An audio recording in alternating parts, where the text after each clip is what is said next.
Hey guys, this will be the fourth Edison rulings, 12 things that you want to know. And so this is going to be a series, so if you guys haven't watched my other three, I do have a playlist in the section that allows you to check what those three are. So let's start us off right away. So here we're going to have a Thunder King Rai-Oh segment. Thunder King Rai-Oh is going to face down a Gale and a Sangan. And when they use the Gale and the Sangan in order to synchro summon for Bryanak. So here, two things are going to happen, right?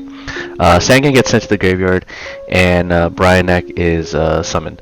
If the player chooses not to negate the summon of Bryanak, what happens is Sangan, even though you cannot attempt to search if it was optional, since Sangan is mandatory here, it will activate as Chainlink 1 even though there is a Thunder King Rai-Oh on the field. And if that's the case, if a single monster gets played onto the field, unfortunately Bryanak will not be able to use the priority to use his ignition effect to bounce a card on the field. So in this case, if this player who has Thunder King Rai-Oh has a bottomless, they can flip the bottomless as Chainlink 2 to the Sangan ability, and that would be Chainlink 2, and bottomless will destroy the Bryanak before it's able to use priority. Okay? This is the other situation where player A, who has the Thunder King Rai-Oh, has the opportunity to basically, or will choose to negate the Synchro Summon with Thunder King Rai-Oh. So let's pretend there's no bottomless here. So the summons of these two will make Revive King Hades. When they bring out Revive King Hades, the player A has Thunder King Rai-Oh will choose to negate the Synchro Summon. And the question is Sangan able to activate and resolve its effect? And the answer to that is pretty intuitive, and that is a yes. Since Thunder King Rai-Oh is no longer face up on the field anymore, Sangan being Chainlink 1 will resolve its effect to search a 1500 attack monster or less. So those are the Thunder King Rai-Oh's rulings that you might want to know here. So this is going to be the Drill Warrior segment. I think there's going to be like 3 rulings for this particular monster. So for Drill Warrior, let's say we're in a situation where player B has the Book of Moon set, and you just summon the Drill Warrior here. What happens if Drill Warrior activates its effect as a priority, or even not priority, but just activating as an ignition effect? I forgot to mention that Drill Warrior is not a cost to send to the graveyard to the card that you want to discard. So you activate its effect as Chainlink 1, you don't pay any sort of cost at all, you only send the card on resolution. So in this case, what happens if Drill Warrior activates its effect and player B responds with Book of Moon? And does Drill Warrior gets banished face down? Does Drill Warrior even discard a card? So the answer to that is Drill Warrior does get banished still, even though it resolves. And then you're going to banish the Drill Warrior here, face up, and the discard happens afterwards. Even though it is not a cost, it resolves as much as possible. So in this case, you discard the card for Drill Warrior. Drill Warrior will come back. So here's a different situation here where Drill Warrior was banished prior in the prior turn, and you have a set play Spare Zombie or any monster really, and it's your opponent's turn. You flip Scapegoats, and then you clog your board because you were just really afraid of a direct attack. So now, what happens when Drill Warrior's standby phase? Does Drill Warrior come back to the field even though the field is clogged? And it's pretty intuitive. It does not go to the field if your board is clogged. However, does it stay banished? The question and the answer to that is no. What happens is when the board is clogged and Drill Warrior is banished, you send the Drill Warrior to the graveyard because it tries to come back. And that's a pretty weird ruling. This is actually pretty unique, so you probably won't see something like this for Drill Warrior. So some of you guys might know this particular ruling. It's when a Drill Warrior has his attack here. So let's say Drill Warrior on main phase 1 decides to have his attack to 1200 and declares the attack directly. Can player A activate Forbidden Chalice in the damage step? The answer to that is yes, but what happens to the attack of the Drill Warrior?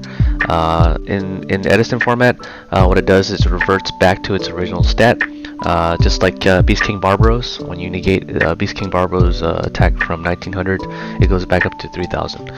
Chalice also has the ability to give the attack point to Drill Warrior, causing it to go to 2800 attack. So it will do 2800 direct attack to your opponent.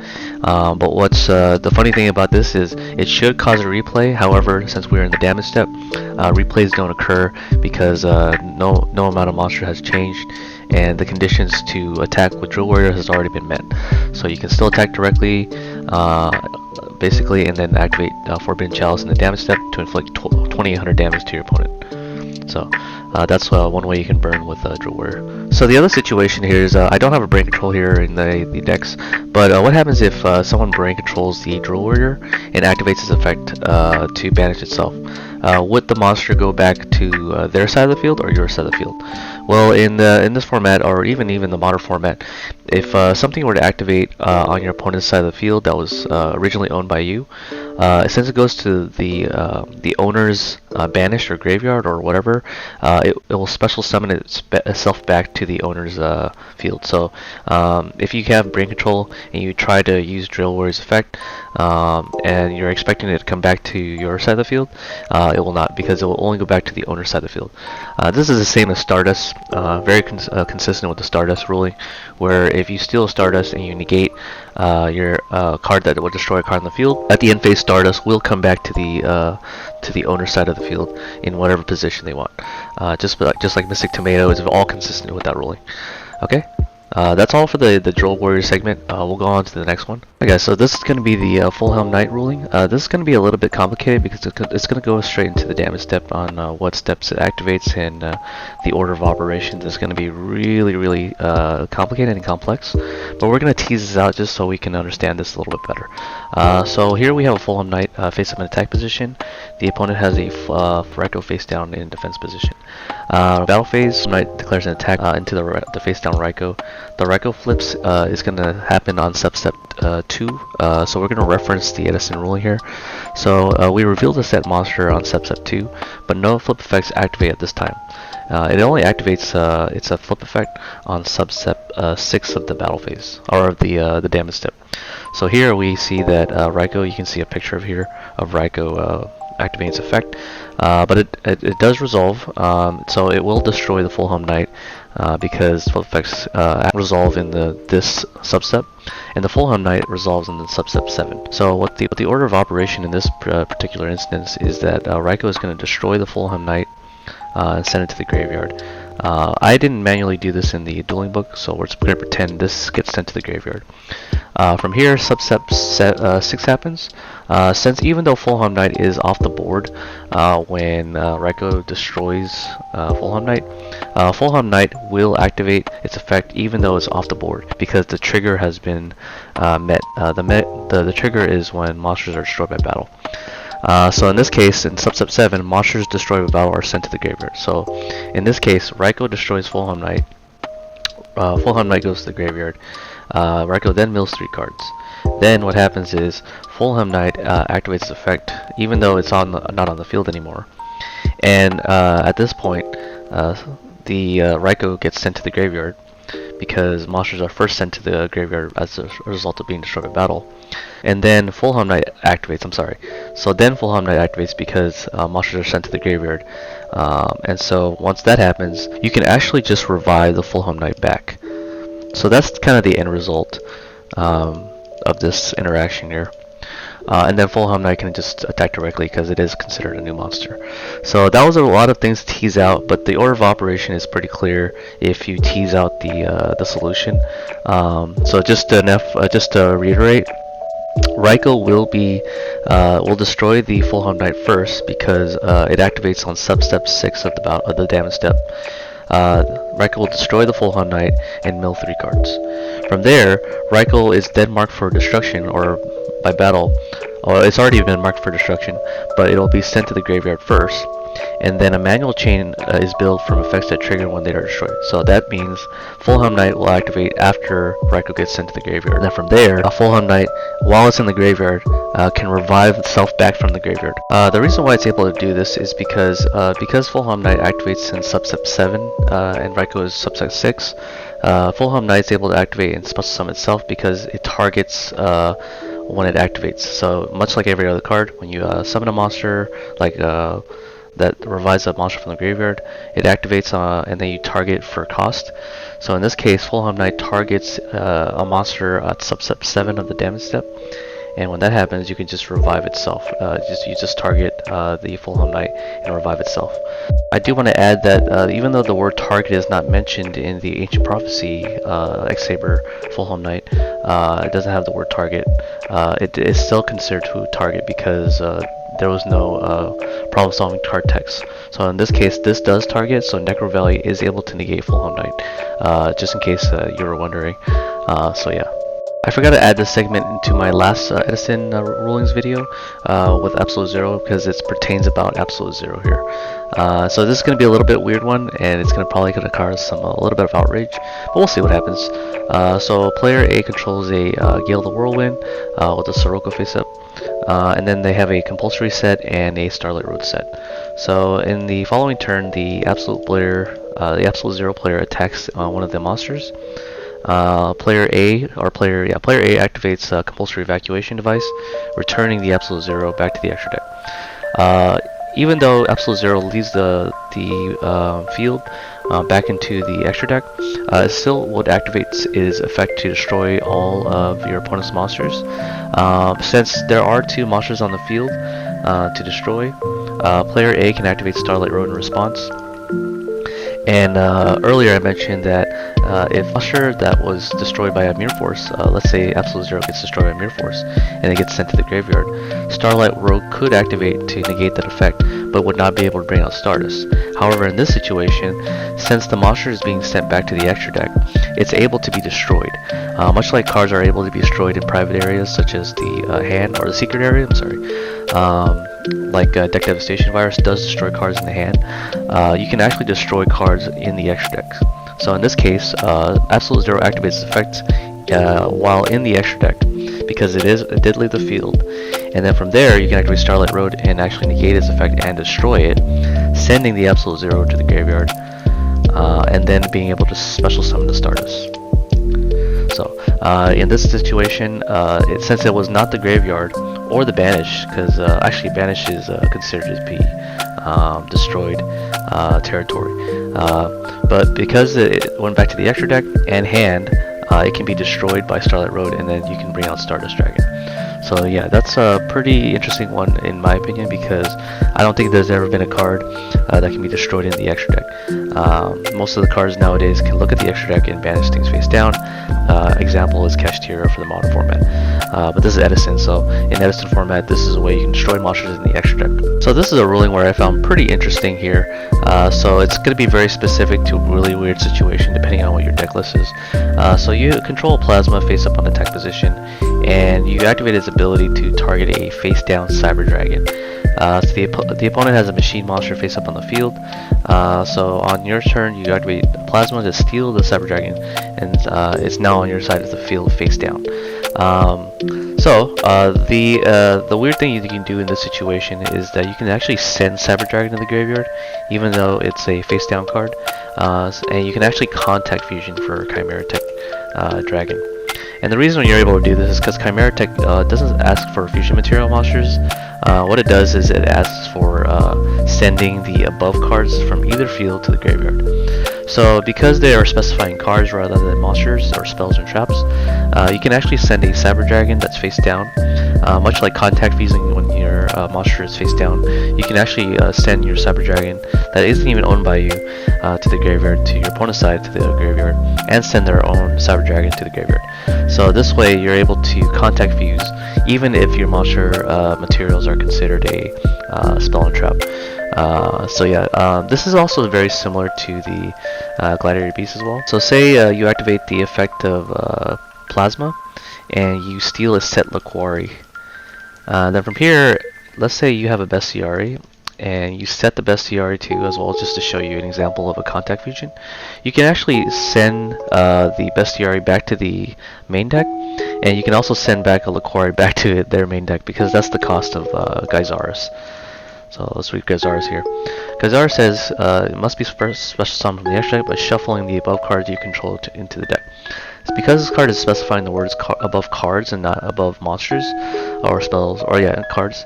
You can actually just send cards that that have the name, and it definitely has the name when it's face down even in the spell and trap zone. So that's one weird ruling you can do for contact fusing in the case of Plasma. I don't think there's another card that steals a monster face down. The only example I can give you is probably a Thousand Eyes Restrict, but that's banned in Edison format. So yeah, so even probably in GOAT format, but there's nothing that contact fuses in GOAT format, so that's not even going to be an issue. But yeah, if you guys can find out a card that steals monsters and equips it face down, then yeah, you have a perfect example of what you can do when you contact fusion. So some of you guys may already know this particular ruling with Imperial Iron Wall, but I'm going to go hash it over anyways, because that's kind of what I do. So player A activates Allure of Darkness, and player B decides to respond with Imperial Iron Wall. Now, a lot of people might think that if someone chains Imperial Iron Wall when someone activates Allure, since they can't banish a dark monster, they would lose all the cards to the field.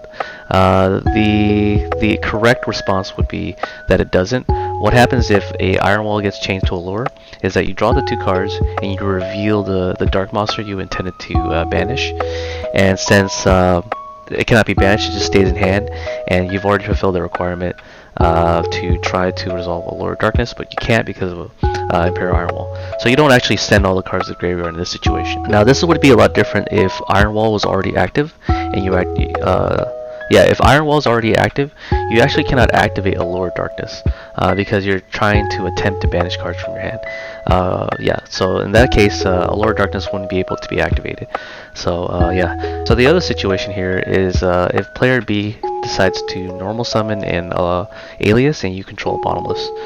If you respond to Alias's summon with Bottomless Trap Hole, and player B decides to respond with Iron Wall, what happens is Bottomless Trap Hole will destroy the Alias, and since it cannot banish it, it'll just be sent to the graveyard. This is much different than cards that just simply banish, and because Bottomless has the word destroy in it, it will just default to its regular programming, where it destroys the monster and send it to the graveyard rather than banishing it. But if there was cards that like Karma Cut, for example, Karma Cut does banish cards from the face-up on the field, face-up monster on the field, and then you banish copies from the graveyard that has the same name as it. With Karma Cut, if you activate Karma Cut in response to Alias summon and they chain Iron Wall, Karma Cut would not be able to even banish the Alias. So the Alias would just stay on the field and be protected from Karma Cut when Iron Wall is chained to the effect of Karma Cut. But here's the funny thing. So if you have the Bottomless face down on the field, and the Iron Wall is already face up, and they summon the Alias, you wouldn't even be able to activate Bottomless. So it really shows you that the timing of Iron Wall makes a difference.